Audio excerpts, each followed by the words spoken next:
Upaya pemerintah Provinsi DKI Jakarta untuk membenahi dan menata ibu kota menjadi kota kelas dunia yang nyaman dan aman untuk ditinggali ternyata tidaklah mudah. Beberapa pemukiman warga di sudut kota masih tampak kumuh. Demikian juga pemukiman di sepanjang bantaran kali. Tak hanya mengganggu keindahan kota, pemukiman kumuh terutama yang berada di bantaran sungai menyebabkan fungsi sungai terganggu. Sungai tak lagi mampu menampung limpahan air di kala hujan karena terjadi penyempitan dan pendangkalan sehingga terjadilah banjir. Salah satu masalah yang dihadapi ibu kota Jakarta adalah banjir. Rencana Pemprov DKI Jakarta untuk memfungsikan sungai sebagaimana mestinya mengalami pro dan kontra. Namun sejatinya, maksud dan tujuan pemerintah adalah memanusiakan manusia dan mengalihkan fungsi sungai pada fungsinya. Pemirsa, inilah Indonesia Membangun, persembahan TVRI DKI Jakarta dan Bandung.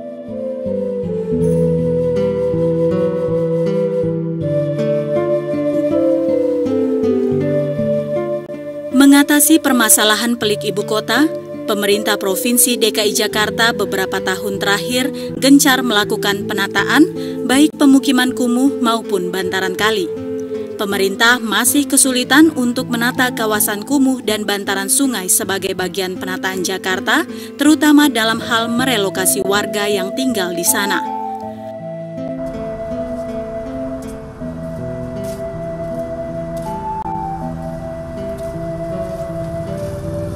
Permasalahan yang terkadang muncul ketika penataan dilakukan adalah bersedia tidaknya warga direlokasi dari tempat di mana mereka tinggal berpuluh-puluh tahun lamanya.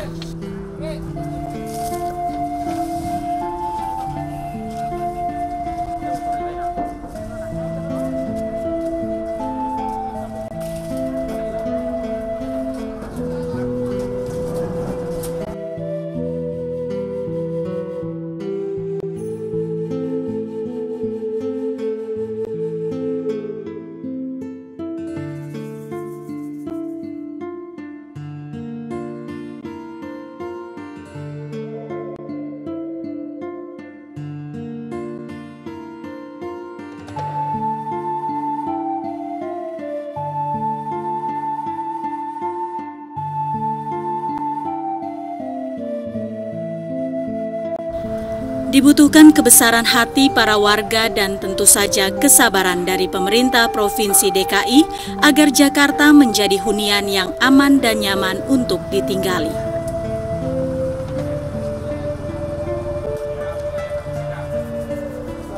Memang ada sebagian warga yang mendiami tanah milik mereka, terbukti dengan sertifikat tanah yang mereka miliki. Namun, ada juga yang justru tinggal di lahan milik pemerintah Provinsi DKI, bahkan tinggal di jalur hijau atau bantaran kali yang menurut undang-undang tidak boleh dijadikan sebagai lahan tempat tinggal.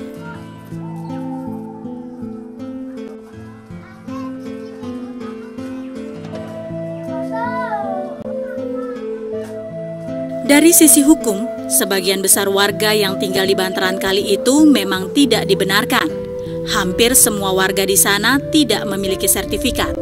Selain tanah tersebut adalah tanah milik negara, berbagai aturan juga melarang warga mendirikan bangunan pada ruang milik jalan, ruang milik sungai, ruang milik setu, ruang milik waduk, ruang milik danau, serta taman dan jalur hijau kecuali untuk kepentingan dinas. Namun, merelokasi warga yang tinggal di sekitar bantaran sungai dan tempat-tempat kumuh lainnya tidak sekedar berpatokan kepada aturan. Warga yang menetap secara turun-temurun selama berpuluh-puluh tahun ini telah memiliki tatanan nilai dan adat kebiasaan tersendiri. Penolakan-penolakan inilah yang terkadang menjadi penyebab konflik.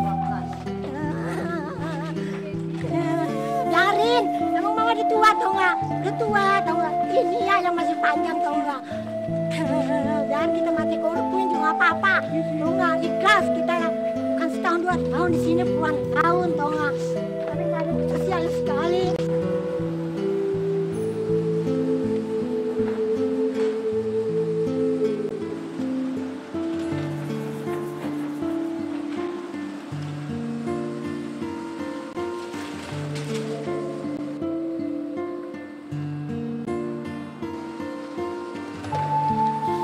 Warga merasa dikorbankan untuk sebuah kepentingan.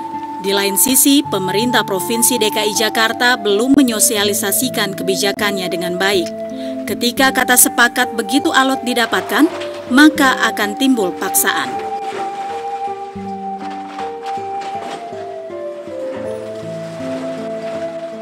Ya, warga penampungan hingga saat ini berjumlah 433 kakak, karena sebagian 15% dari warga Kampung Marunda dan Kampung Rawabebek kembali mengumpul kepada kita untuk memperjuangkan hak-haknya. Alasannya kenapa kembali dari Kampung Marunda?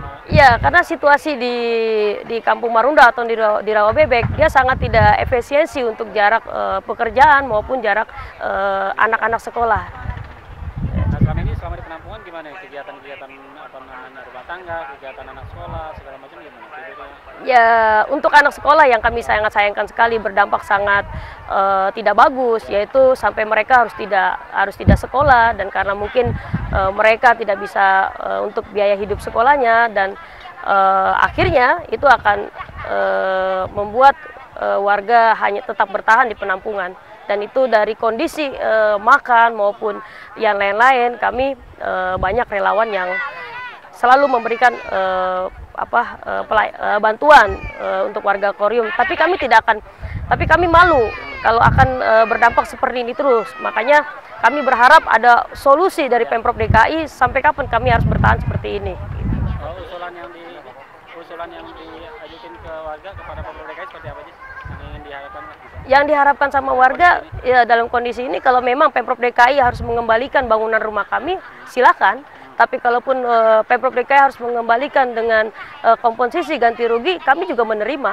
Ya, karena di sini apa yang kami tinggal bertahun-tahun di sini, kami punya surat, kami punya PBB yang itu yang harus dia pertanggungjawabkan. Dia boleh berhitung apakah dia membeli kepada kami dengan nilai jual objek pajak atau dengan hanya membeli suatu bangunan saja.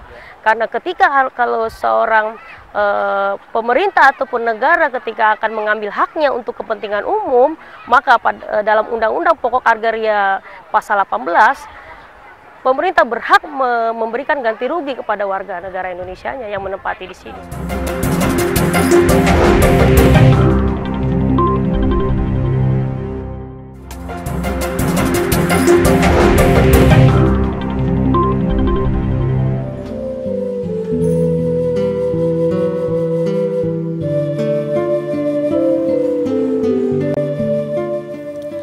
Penataan Jakarta itu hanya bisa berjalan dengan baik jika mendapat dukungan penuh dari berbagai kalangan, utamanya warga Jakarta itu sendiri. Meski sulit, upaya itu mesti terus dilakukan.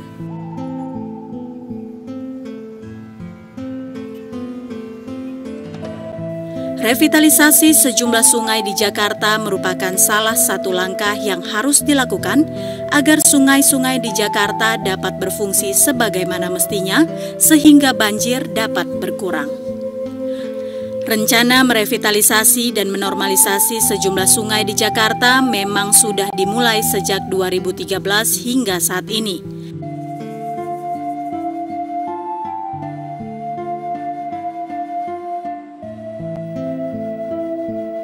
Tak hanya sungai, namun juga sejumlah waduk seperti Waduk Pluit dan Waduk Riario.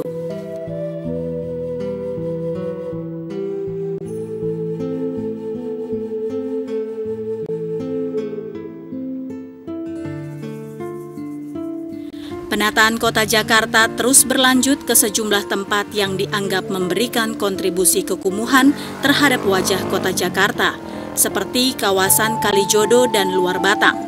Pemerintah Provinsi DKI Jakarta pun melakukan penataan di tempat-tempat tersebut.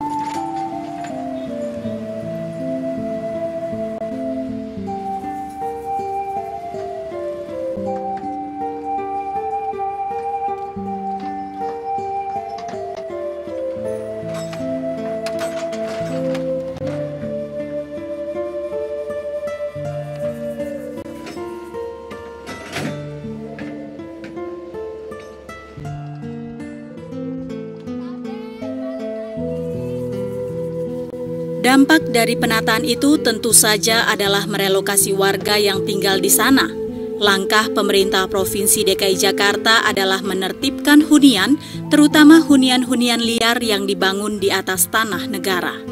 Permukiman yang dianggap tak layak huni dan bahkan berdiri di tempat yang tak semestinya, menyisakan kepedihan mendalam karena warga dipaksa untuk meninggalkan lokasi tersebut.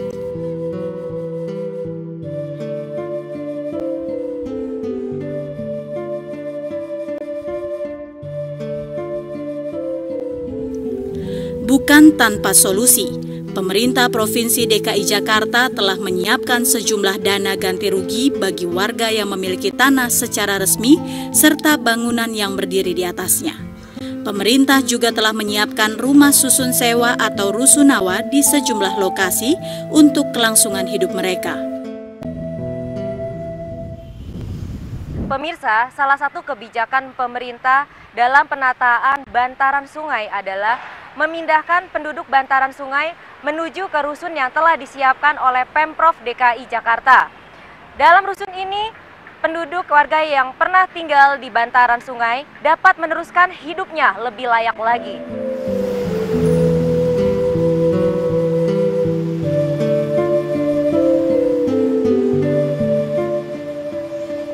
Mengingat kian mahal dan terbatasnya lahan di ibu kota, menjadikan pembangunan dan penambahan rumah susun sewa atau rusunawa merupakan salah satu solusi alternatif tempat tinggal warga yang berpenghasilan menengah ke bawah dan khususnya bagi relokasi yang tinggal di bantaran sungai.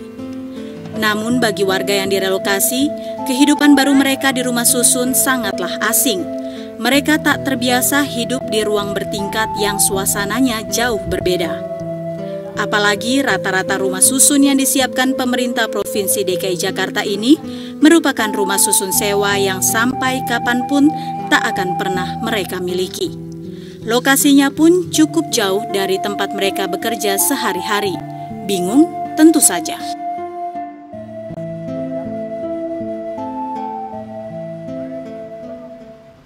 Ya, kondisinya warga yang sudah menempati rusun itu kembali lagi ke penampungan karena situasinya adalah di mana keterbatasan jarak dan waktu dalam pekerjaan, jarak dan waktu dalam pendidikan.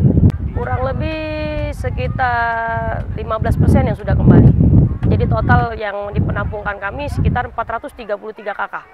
Itu ketemu nggak dengan ini yang ada?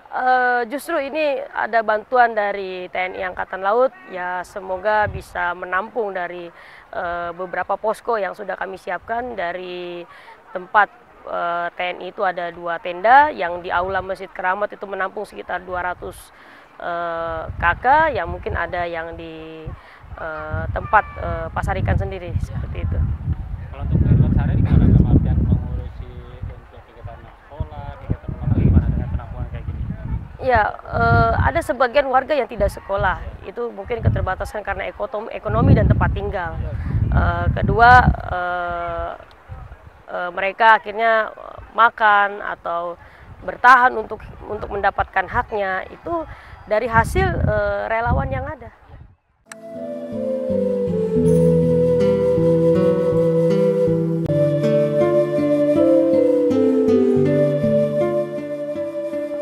Mengawali hari-hari di rumah susun bagi mereka yang sudah puluhan tahun hidup tergantung pada aliran sungai atau berkelompok sesama komunitas mereka dan tinggal tak jauh dari sumber mata pencahariannya adalah sesuatu yang tidak gampang.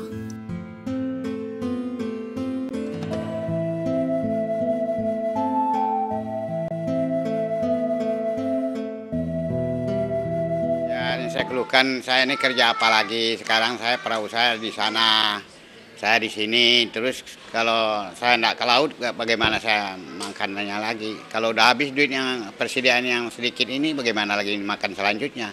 Apalagi harapan saya ya mudah-mudahan ada perhatian dari pemerintah DKI. Saya ini punya rumah, saya tidak minta ganti rumah, kasihlah modal kami ini gitu. Nah usaha. Nanti kalau udah 3 bulan kan kami ini bayar. Air bayar, listrik bayar, nah, semuanya bayar, rumah bayar. Memang murah, perasaan Rp159.000, tapi kan semua air dan listrik, gas, itu harus dibayar semua.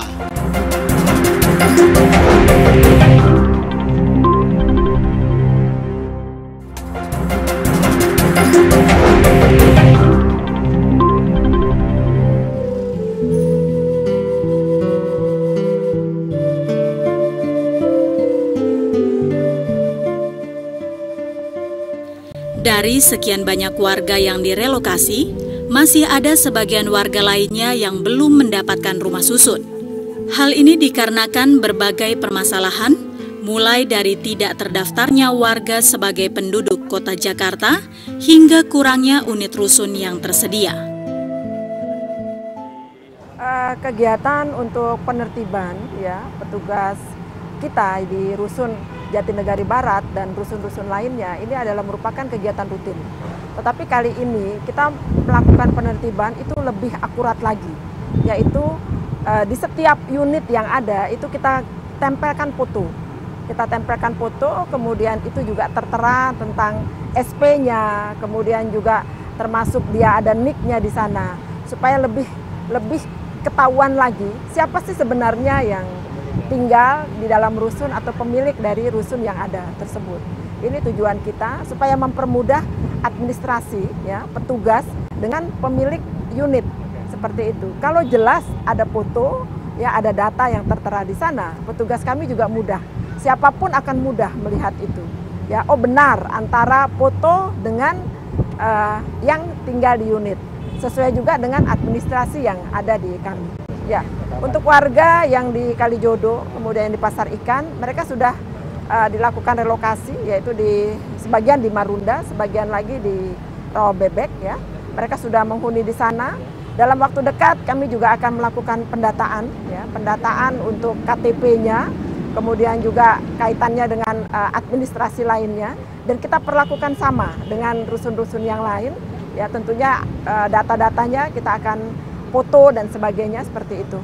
Jadi berharap untuk warga yang tinggal di rusun, baik itu di Marunda maupun di Pasar Ikan, ini bisa lebih nyaman. Tidak hanya nyaman kaitannya dengan pengamanannya, tetapi juga kami berharap ya mereka juga nyaman karena dinas-dinas lain pun sudah mulai bergerak ya dari UKM-nya, kemudian dari pendidikannya, Dikdas, Dikmen, ya karena mereka harus sekolah tetap sekolah, mereka juga harus tetap berjualan ya, dagang untuk bisa melanjutkan kehidupannya seperti itu. Kami juga siapkan bus gratis buat mereka, ada feeder busway yang masuk ke sana, kemudian juga ada bus sekolah ya yang siap standby untuk bisa mengantar mereka untuk ke sekolahnya seperti itu. Demikian juga KJP, KJS ya itu sudah sesuatu yang sangat wajib seperti itu untuk kita perhatikan. Seperti itu, demikian juga klinik kesehatan ya, sekolah PAUD buat anak-anak ini kita siapkan buat mereka. Ya, kami berharap ya untuk masyarakat bisa lebih sejahtera, itu yang menjadi target kami.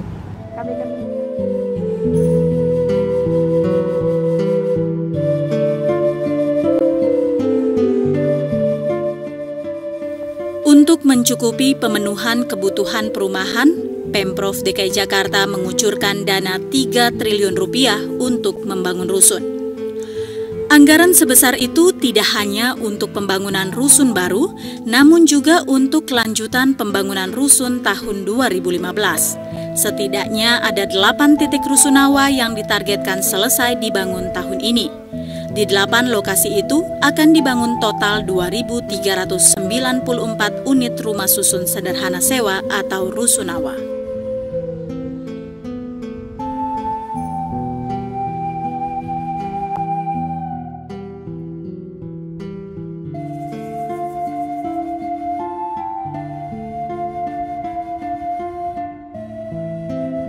Tentunya sebagai suatu kebijakan yang harus dilakukan oleh Pemprov DKI seperti penataan kawasan kumuh guna mengangkat warga dari kemiskinan juga bertujuan menjadikan Jakarta sebagai kota yang nyaman, tertata, dan modern. Tetapi di sisi lain, bagi sejumlah pihak termasuk kalangan pemerhati sosial, penataan yang terjadi di kawasan kumuh bantaran sungai hendaknya dilakukan secara lebih manusiawi dengan tetap mengedepankan aspek kemanusiaan serta dialog dan musyawarah warga dari tingkat kelurahan, kecamatan hingga tingkat kota.